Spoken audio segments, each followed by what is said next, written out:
বিষয়ে জাতীয় সংসদে আলোচনা তোলেন রুমিন ফারহানা। ডেইলি স্টারের একটি সংবাদের সূত্র ধরে বক্তব্যের জন্য স্পিকার হাফিজ উদ্দিন আহমদের কাছে আমির হামজার বিচার চান রুমিন। জামাতের এই বদমাশ আমির হামজা সম্প্রতি একটা ওয়াজ মাহফিলে গিয়ে ব্যারিস্টার রুমিন ফারহানা এবং আরেকজন নারী সাংসদকে নিয়ে দেখেন কি ধরনের কুরুচিপূর্ণ বক্তব্য দিয়েছে।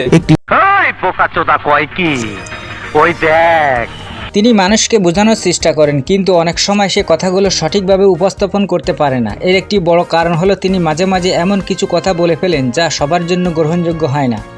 তবে গুরুত্বপূর্ণ বিষয় হলো এর আগে তিনি তার কিছু বক্তব্যের জন্য ক্ষমা চেয়েছেন। সেই জায়গা থেকে তার শিক্ষা নেওয়া উচিত ছিল।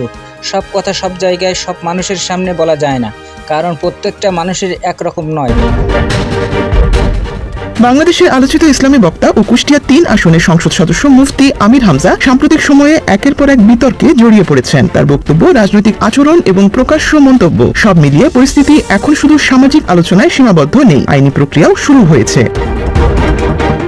এই আইনি জটিলতার পাশাপাশি সামাজিক ও রাজনৈতিক বিতর্ক তীব্র হয়েছে তার আরেকটি বক্তব্যকে ঘিরে। একটি ওয়াজ মাহফিলের ভিডিও ভাইরাল হওয়ার পর দেখা যায় তিনি নারী সংসদ সদস্যদের নিয়ে কটাক্ষ করেছেন, যা অনেকের কাছে বডি শেমিং এবং অশালীন বলে বিবেচিত হয়েছে।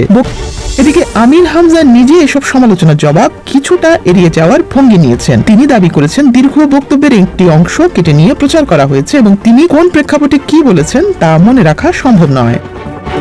আমির হামজা মানে বিনোদন, সুযোগ এলেই বেফাঁস মন্তব্য করাই যেন তার দায়িত্ব। আর সেই দায়িত্বের বেলায় অপ্রতিদ্বন্দ্বী মিস্টার হামজা হাসপাতালের বিছানায় শয্যাশায়ী প্রতিপক্ষকে ঘায়েল কিংবা নারীদের রূপের বন্দনায় যেন তার জুড়ি মেলা ভার। দর্শক, ত্রয়োদশ জাতীয় সংসদে নির্বাচিত হওয়ার আগে দক্ষিণী সিনেমার স্পাইসি গার্ল রাশমিকা মান্দানাকে নিয়ে মন্তব্য করেছিলেন আমির হামজা। এ নিয়ে লম্বা সময় নেটিজেনদের তোপের মুখে ছিলেন তিনি, হয়েছেন ব্যাপক ট্রলও। ভারতে যেদিন রাশমিকা বিজয়ের বিয়ের শানে বাজছিল, সেদিন বাংলাদেশে আমির হামজাকে নিয়ে তুমুল হাস্যরস শুরু হয়েছিল। অনেকেরই ধারণা ছিল এমপি হয়ে দায়িত্বশীল অবস্থায় বসে নিজের মুখে কুলু পাটবেন আমির হামজা, কিন্তু কিসের কি, তার লাগাম যেন কিছুতেই আটকানো যাচ্ছে না। জাতীয় সংসদে পা রাখার 2 মাস না পেরোতেই বিএনপির 2 বর্ষিয়ান নেতা মির্জা আব্বাস এবং জ্বালানি মন্ত্রী টুকুকে নিয়ে শব্দ বোমা ফাটিয়েছেন জামায়াতের এই আমির হামজা। এছাড়াও সহকর্মী ও সংসদ সদস্যদের ভুঁড়িওয়ালা বলে বডি শেমিং আর রুমিন ফারহানা এবং সমাজ কল্যাণ মন্ত্রী পুতুলের রূপের বন্দনা করে ফের আলোচনায় উঠে এসেছে ইসলামী বক্তা ও এমপি আমির হামজা। দর্শক, আপনাদের মনে আছে নিশ্চয়ই, সবশেষ রমজানে হঠাৎ করে অসুস্থ হয়ে পড়েন বিএনপির স্থায়ী কমিটির সদস্য ও ঢাকা 8 আসন থেকে নির্বাচিত সংসদ সদস্য মির্জা আব্বাস। এরপর ঢাকার একটি বেসরকারি হাসপাতাল থেকে উন্নত চিকিৎসার জন্য এয়ার অ্যাম্বুলেন্সে তাকে সিঙ্গাপুর নেওয়া হয়। সেখানেই তার চিকিৎসা চলছে। তার অসুস্থতার খবর ছড়িয়ে পড়তেই দেশবাসী তার জন্য দোয়া করছেন। নির্বাচনের মাঠে তার প্রতিদ্বন্দ্বী নাসিরউদ্দিন পাটোয়ারিও 2 হাত তুলে মোনাজাত করেছেন, যিনি নির্বাচনকালীন সময় মির্জা আব্বাসের কট্টর সমালোচক ছিলেন। মির্জা আব্বাস যখন হাসপাতালের বিছানায় কাতরাচ্ছেন, তখন তাকে নিয়ে বিদ্রূপের সুরে ঠাট্টা করে বসলেন কুষ্টিয়া 4 আসনের এমপি আমির হামজা। এক জলসায় মাইক্রোফোন হাতে পেয়ে হাসতে হাসতে মির্জা আব্বাসের মৃত্যুর কথা বলতে শোনা গেছে তাকে। এখানেই থামেননি তিনি, পরক্ষণে মির্জা আব্বাসকে নিয়ে তিনি বলেছেন, জীবনে আব্বাসের বড় আশা সংসদে অন্তত একবার মাননীয় স্পিকার বলবে, আর সিঙ্গাপুরে মির্জা আব্বাসের কিছু হলে ওখানে তারপর পাটোয়ারি চলে আসতে পারে। ওখানে বলতে ঢাকা 8 আসনকে বুঝিয়েছেন তিনি। দর্শক, আপনাদের জানিয়ে রাখা ভালো, মির্জা আব্বাস এবারই যে প্রথম সংসদ সদস্য হয়েছেন বিষয়টি এমন নয়। এর আগে 2001 সালে এমপি হয়ে বিএনপি সরকারের মন্ত্রীও হয়েছিলেন তিনি। তারেক রহমানের সরকারে ক্যাবিনেটে জায়গা না পেলেও প্রধানমন্ত্রী উপদেষ্টা পদে আসীন হয়েছেন আব্বাস। এখন এমন জননেতাকে নিয়ে আমির হামজার মন্তব্য ঘিরে তোলপাড় শুরু হয়েছে। জনসভায় হাস্যরসের ভঙ্গিতে তার মৃত্যু নিয়ে মন্তব্য করা রাজনৈতিক শালীনতার সীমা অতিক্রম করেছে বলেই অনেকে মনে করেন।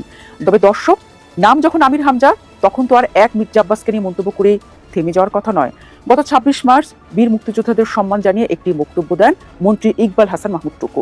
সেই বক্তব্যকে কেন্দ্র করে আমির হামজা তাকে আপাদমস্তক নাস্তিক বলে পাল্টা বক্তব্য দেন। এ কারণে দণ্ডবিধির 500 ধারায় আমির হামজার বিরুদ্ধে 100 কোটি টাকার মানহানির মামলা দায়ের হয়েছে। গত 30 মার্চ দুপুরে সিরাজগঞ্জের একটি আদালতে অ্যাডভোকেট এস.এম. নাজমুল ইসলাম বাদী হয়ে এই মামলা করেন। এই ঘটনা দেখিয়েছে রাজনৈতিক বক্তব্য কখনো কখনো আইনি ঝুঁকিতে পরিণত হতে পারে।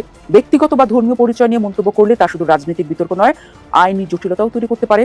এই বিতর্কের সুরাহা হওয়ার আগে নতুন এক বিতর্কের জন্ম দিয়েছেন আমির হামজা। এবার তার বয়ানে শোনা গেল ভুঁড়ি তত্ত্বের গল্প। জলসায় বসে 2 সংসদ সদস্যের ভুঁড়ি নিয়ে হাসিতে মাতোয়ারা হতে দেখা গেছে তাকে।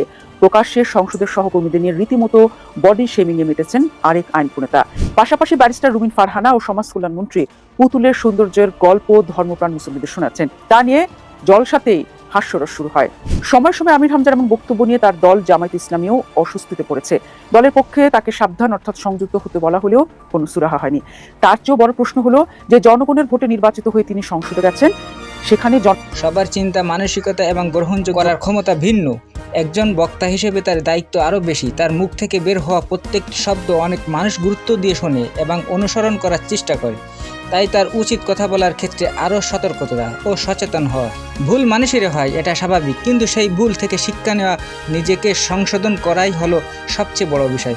অতীতে যে কথাগুলো নিয়ে বিতর্কিত হয়েছে সেই কথাগুলো থেকে শিক্ষা নিয়ে ভবিষ্যতে আরও দায়িত্বশীলভাবে কথা বলা তার জন্য প্রয়োজন।